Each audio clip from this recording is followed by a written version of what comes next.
With the holiday season in full swing, added pressure, changes in routine, and high expectations can often bring loneliness for senior citizens. Now, if you're feeling isolated, a mental health professional has some reminders on how to stay connected.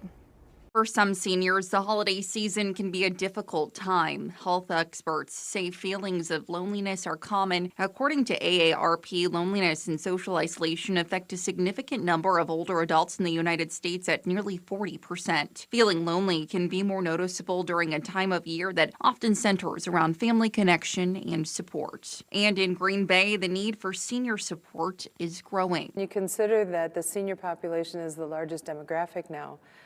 There will be more need. We are aging in. I'm one myself, over 65, getting older, not getting younger.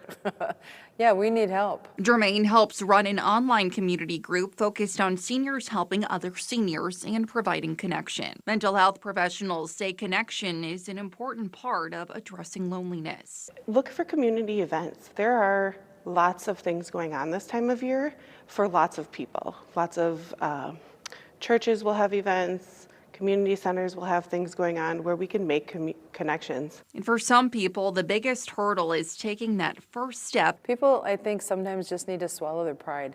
It's hard to ask for help. Giving into the isolation will make all of those symptoms worse. And the small steps matter. One way to lower that barrier is by being the person who reaches out first, whether that's offering help or finding a way to give back. When you do something for someone else and you do it in a truly unselfish way, it just changes you. It becomes an addiction. Well, health experts also say to give yourself grace during the holidays, even picking up the phone, starting a conversation at a coffee shop, or getting in touch with groups online can make a difference.